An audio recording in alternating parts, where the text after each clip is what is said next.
జనవరి 18వ తేదీ ఆదివారం మౌని అమావాస్య. మౌని అమావాస్యని చొల్లంగి అమావాస్య అని కూడా పిలుస్తారు. ఎంతో శక్తివంతమైన రోజు ఇది. ఈ మౌని అమావాస్య కోటి రెట్ల శక్తివంతమైనది. ఈ రోజు ఏ పరిహారం చేసినా అది కోటి రెట్ల ఫలితాన్ని ఇస్తుందని మన శాస్త్రాలు చెబుతున్నాయి.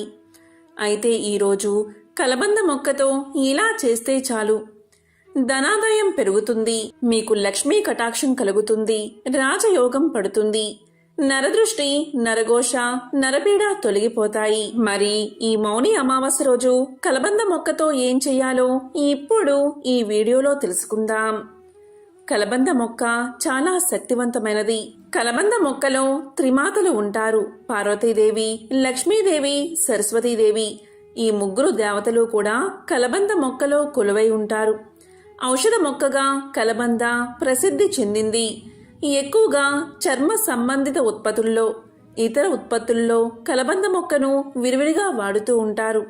కలబంద మొక్కను ఇంట్లో పెంచుకోవడం వల్ల ప్రతికూల శక్తులన్నీ తొలగిపోతాయి, సానుకూల శక్తులు మీ ఇంట్లోకి ప్రవేశిస్తాయి. ఇక అమావాస్య రోజు కొన్ని పరిహారాలు పాటించడం వల్ల ఇంట్లో ఉండే దరిద్రాన్ని పోగొట్టుకోవచ్చు, లక్ష్మీదేవిని మన ఇంట్లోకి ఆహ్వానించవచ్చు. కలబంద మొక్కతో ఈ అమావాస్య రోజున ఏం పరిహారం చేస్తే ధనాదాయం పెరుగుతుందో, ఆరోగ్యం ప్రాప్తిస్తుందో ఇప్పుడు తెలుసుకుందాం. కలబంద మొక్కతో అమావాస్య రోజు పరిహారాన్ని పాటించడం వల్ల నరదృష్టి, నరఘోష తొలగిపోతాయి. మరి ఏం చెయ్యాలి అంటే, ఈరోజు ఒక చిన్న కలబంద మొక్కను ఇంటికి తెచ్చుకోండి. కలబంద మొక్క పెద్దదైతే ఆ మొక్కకు పక్కన పిలకలు వస్తాయి. ఆ పిలకలనైనా సరే వేలతో సహా పీకి తెచ్చుకోండి. అలా చిన్న కలబంద మొక్కను తెచ్చుకుని ఆ మొక్కను శుభ్రంగా కడగండి. నీటితో కడిగితే సరిపోతుంది. అలా కడిగిన తర్వాత ఆ కలబంద మొక్కను మీ చేతితో పట్టుకుని ఒకసారి ఇల్లంతా తిరగండి. ఇంట్లోని అన్ని గదుల్లో తిరగండి. అంటే కిచెన్, బెడ్రూమ్, హాల్, చివరికి బాత్రూంలో, ఇలా అన్ని గదుల్లో తిరిగిన తర్వాత ఆ మొక్కను తీసుకుని మీ ఇంటి బయటకు వచ్చేయండి. అదే విధంగా మీ ఇంటి చుట్టూ 7 సార్లు తిరగండి. అంటే ప్రదక్షిణ చేసినట్లు సవ్య దిశలో 7 సార్లు తిరగండి. అలా తిరిగిన తర్వాత ఆ కలబంద మొక్కను తీసుకువెళ్ళి మీ ఇంటి పెరట్లో కానీ, లేదా మీరు మొక్కలు పెంచుకునే ప్రదేశంలో కానీ, ఖాళీ స్థలంలో కానీ మొక్కను నాటండి. నాటి దాన్ని పెంచండి. కలబంద మొక్క నాటడానికి ప్రదేశం లేదు అనుకునేవారు ఒక చిన్న కుండీలో కానీ, డబ్బాలో కానీ ఈ కలబంద మొక్కను నాటండి. ఇలా మీ ఇల్లంతా తిప్పిన తర్వాత మీ ఇంటి ముందు కలబంద మొక్కను నాటితే ఆ కలబంద మొక్క మీ ఇంటిని కాపాడుతుంది, మీ కష్టాలను తొలగిస్తుంది, నరదృష్టి, నరఘోష, నరపీడను తొలగిస్తుంది, మీ ఇంట్లోకి ప్రవేశించే చెడు శక్తులను అడ్డుకుంటుంది. కాబట్టి ఈరోజు అంటే ఈ మౌని అమావాస్య రోజు సాయంత్రం 6లోపు ఏ సమయంలో అయినా సరే ఈ చిన్న పరిహారాన్ని తప్పనిసరిగా పాటించండి. అమావాస్య రోజు చేసే ఏ పరిహారమైనా కోటి రెట్ల ఫలితాలను ఇస్తుంది. కాబట్టి ఈరోజు తప్పనిసరిగా ఈ పరిహారాన్ని పాటించండి. కలబంద మొక్క ఎవరి ఇంట్లో అయితే ఉంటుందో ఆ ఇంట్లోకి ఎటువంటి బ్యాక్టీరియా కానీ, వైరస్ కానీ ప్రవేశించదు. అంతేకాదు, ప్రతి ఇంట్లో కలబంద మొక్కను 5 లేదా 6 మొక్కల వరకు పెంచుకుంటే అది మనకు చేసే మేలు అంతా ఇంతా కాదు. ప్రతి ఒక్కరూ ఇంటి ముందు ఒక కలబంద మొక్కను పెంచితే మన ఆరోగ్యం చాలా బాగుంటుంది. ఇది గాలిలోని వైరస్ను కూడా చంపుతుంది. మన ఇంట్లోకి ఎటువంటి చెడుగాల్ని రానివ్వకుండా కాపాడుతుంది. అంతేకాదు, కలబంద చెట్టును ఇంట్లో పెంచుకుంటే ఆరోగ్యపరంగానే కాదు, అదృష్టపరంగా కూడా ఎంతో మేలు చేస్తుందని ఆధ్యాత్మికవేత్తలు చెబుతున్నారు. కలబందను ఇంట్లో పెంచుకుంటే సిరుల వర్షం కురుస్తుంది. అందుకే మన పూర్వీకులు కలబంద మొక్కను ఇంట్లో పెంచుకునేవారు. ఇది ఒక ఆచారంగా కూడా ఉంది. ఇది మన ఇంటిని నరదృష్టి నుంచి కాపాడుతుంది. ఎవరింట్లో అయితే కలబంద చెట్టు ఉంటుందో ఆ ఇంట్లో వాస్తు దోషాల వల్ల కలిగే బాధలు ఉండవు. ఆ ఇంట్లో లక్ష్మీ కటాక్షం తప్పనిసరిగా ఉంటుంది. ఏ ఇంట్లో అయితే కలబంద మొక్క ఉంటుందో ఆ ఇంట్లో 33 కోట్ల దేవతలు ఉన్నట్లే లెక్క. ఇలా అని శాస్త్రాలే చెబుతున్నాయి. ఎందుకంటే ఇది సకల దేవతల అనుగ్రహాన్ని మీకు కలిగిస్తుంది. కలబంద మొక్క వేర్లలో రాహు, కేతు, శనిశక్తి ఇమిడి ఉంటుంది. కలబంద పైభాగంలో బుధ, శుక్రులు నివసిస్తారు. ఈ పంచగ్రహాల కలయిక వల్ల మంచి ఫలితాలను కలబంద మనకి అందిస్తుంది. అందుకే కలబంద మొక్కను ఇంటికి కట్టుకుంటారు. ఇలా కట్టుకుంటే దైవిక శక్తులు ఎల్లవేళలా ఆ ఇంటిని కాపాడతాయని ఒక నమ్మకం. ఈ రోజు అంటే అమావాస్య రోజు కలబంద మొక్కను ఒకటి తీసి దాన్ని ఇంటికి కట్టుకోండి. ఇలా చేస్తే చాలు, నరదృష్టి తొలగిపోతుంది. నరుడు దృష్టికి నల్లరాయి కూడా పగులుతుందని ఒక సామెత ఉంది. అలాంటి నరదృష్టి ప్రతి ఇంటికి ఉంటుంది. కాబట్టి మీరు ఈరోజు అంటే అమావాస్య రోజు ఒక కలబంద మొక్కను మీ ఇంటికి గుమ్మానికి కట్టండి. ఇలా చేస్తే ఆర్థిక సమస్యలు తొలగిపోతాయి. సాధారణంగా నరదృష్టి తొలగడానికి గుమ్మడికాయ లేదా పటికను అందరూ కడతారు. కానీ ఆ రెండి కంటే అద్భుత ఫలితాలను కలబంద మొక్క ఇస్తుంది. ఈ కలబంద మొక్క మొదలు వచ్చి బుధ, శుక్రుడి కలయిక, వేర్లు శని, రాహు, కేతువుల కలయిక కాబట్టి ఈ 5 గ్రహాల కలయికతో ఇది శక్తివంతంగా పనిచేస్తుంది. ఎలా కట్టుకోవాలి అంటే అమావాస్య రోజు కలబంద మొక్కను సేకరించి మన ఇష్ట దైవం ముందు పెట్టి పసుపు కుంకుమలతో అలంకరణ చేసి అదే రోజు అంటే అమావాస్య రోజు సాయంత్రం పూట సింహద్వారానికి తలకిందులుగా వేలాడదీయండి. అంటే కలబంద మొక్క వేర్లు పైకి ఉండాలి. రాత్రి సమయంలో కడితే అంటే అమావాస్య గడిల్లో రాత్రి సమయంలో కడితే ఇంకా మంచిది. ఇక్కడ చాలా మందికి వచ్చే సందేహం ఏంటి అంటే కలబంద మొక్కను ఏ దిక్కున పెంచాలి అని, అంటే ఏ దిక్కున పెట్టాలి, ఏ దిశలో పెట్టకూడదు అని. కలబంద మొక్క ఇంట్లో పెంచితే ఇంటికి శ్రేయస్సు కలుగుతుంది. ప్రతికూల శక్తులు ఇంట్లోకి ప్రవేశించకుండా సానుకూల శక్తి ప్రవాహాన్ని కలబంద పెంచుతుంది. కలబంద మొక్కను ఇంట్లో పెట్టుకోవడం అదృష్టం. మరి ఆ కలబంద మొక్కను ఏ దిశలో పెట్టాలో ఇప్పుడు తెలుసుకుందాం. వాస్తు శాస్త్ర ప్రకారం ఇంట్లో కలబంద మొక్కను నాటడం చాలా శుభప్రదం. కలబంద మొక్క కష్టతరమైన జీవితాన్ని మెరుగుపరచడం మాత్రమే కాకుండా ప్రతి పనిలోనూ విజయాన్ని తీసుకువస్తుంది.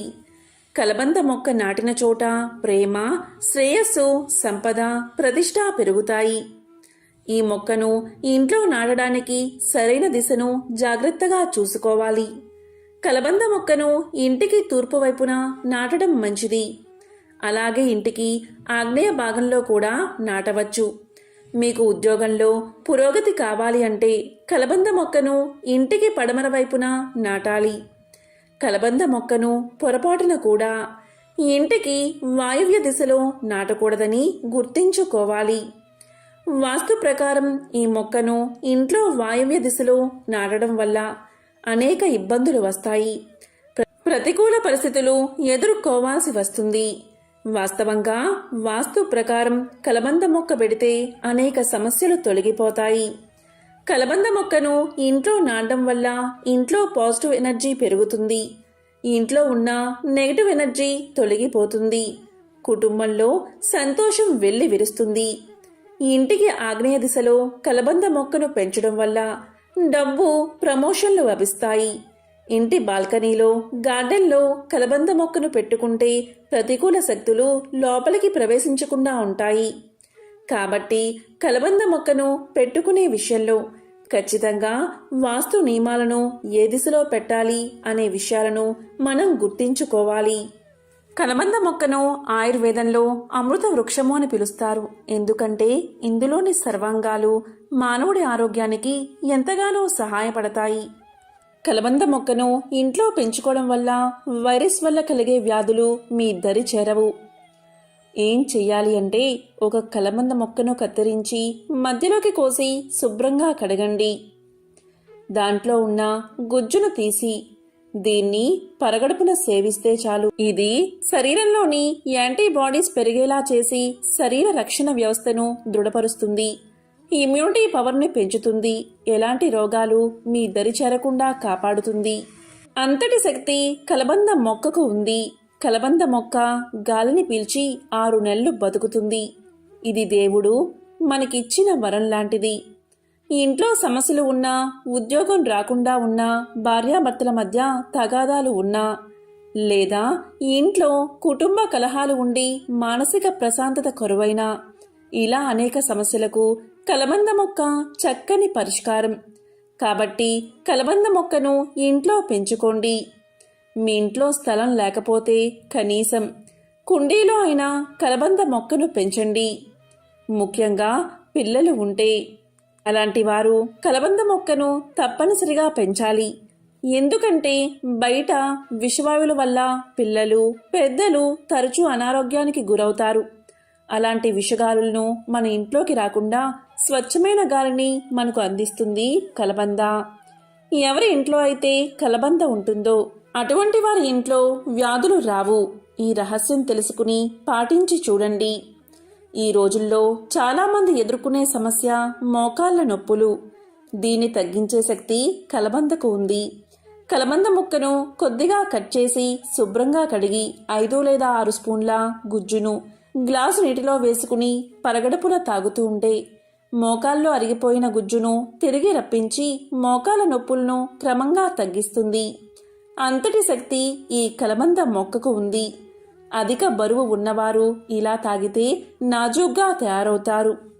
ఈ విధంగా నిత్యము తాగితే యవ్వనం వస్తుంది. మీ శరీర కాంతిని పెంచే శక్తి ఈ మొక్కకు ఉందని, ఈ రహస్యాన్ని ఆయుర్వేద మహర్షులు తమ గ్రంథాల్లో వివరించడం జరిగింది. కొన్ని వేల సంవత్సరాల క్రితం నిత్య యవ్వనానికి కలబందను వాడినట్లు చరిత్ర ద్వారా తెలుస్తుంది. అంతేకాదు, మహారాణి క్లియోపాత్ర తన చర్మాన్ని మృదువుగా అందంగా ఉంచుకునేందుకు ఆ కాలంలో కలబందను వాడినట్లు చరిత్ర ద్వారా మనకు తెలుస్తుంది. ఆయుర్వేదంలో దీనికి బ్రహ్మరథాన్నే పట్టారు. మనకు ఏదైనా గాయమైతే కలబంద గుజ్జును గాయంపై పూస్తే గాయం త్వరగా మానేలా చేస్తుంది కలబంద.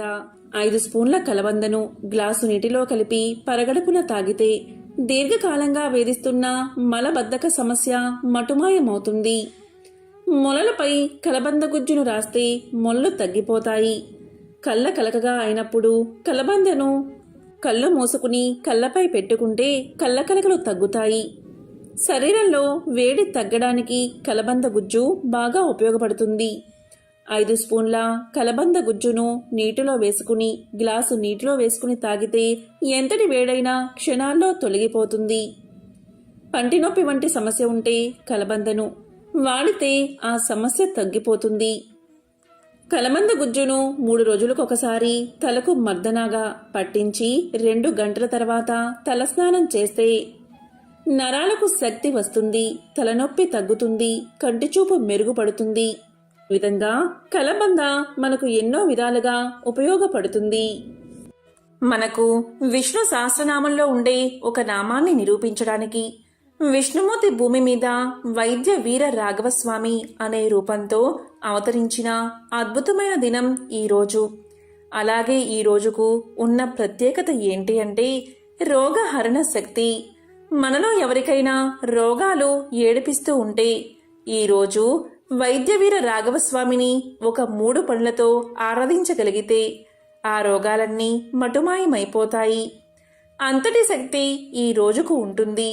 మరి ఈరోజు మనం ఆచరించవలసిన ఆ 3 పద్ధతులు ఏంటి అంటే వైద్య వీర రాఘవస్వామి ఫోటోను తెచ్చుకుని ఈరోజు మనం తప్పనిసరిగా ఆ స్వామిని ఆరాధించాలి.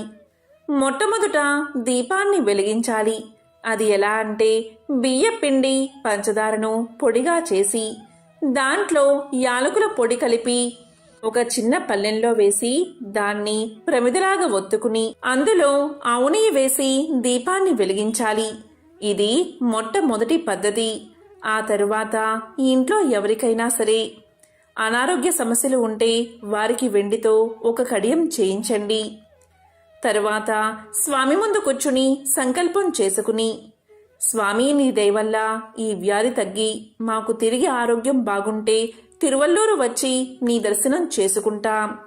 ఈ వండి కడియను అక్కడ హుండీలో వేస్తాము అని సంకల్పం చేసుకుని అప్పుడు స్వామికి పూజ చేయండి. మామూలు ప్రతిరోజు ఎలా పూజ చేస్తామో అలాగే చెయ్యండి. ఇక ఈరోజు చేయవలసిన 3వ పని ఏంటి అంటే మీ ఇంటి దగ్గరలో చెరువు ఉంటే, చెరువు లేకపోతే బావి దగ్గర కానీ లేదా మీ ఇంట్లో ఒక చిన్న గిన్నెలో నీళ్లు తీసుకుని ఒక చిన్న బెల్లం ముక్క తీసుకుని ఇంట్లో వారంతా దాని చుట్టూ ప్రదక్షిణలు చేసి తిరువల్లూరులో ఉన్న పుష్కరిణికి ప్రదక్షిణలు చేస్తున్నామన్నట్లు తెలచి ఇంట్లో వారంతా ఆ బెల్లం ముక్కను గిన్నెలో వేయండి. తరువాత స్వామిని ఆరాధించండి. ఈరోజు పూజ అంతా పూర్తయ్యాక దీపం కొండెక్కాక ఆ ప్రసాదం అంతటినీ కలిపి, అంటే బియ్యపిండి, పంచదార, యాలకుల పొడితో కూడిన దాన్ని నెయ్యితో చిన్న చిన్న ఉండలుగా చేసి ఇంట్లో వారందరూ స్వీకరించండి.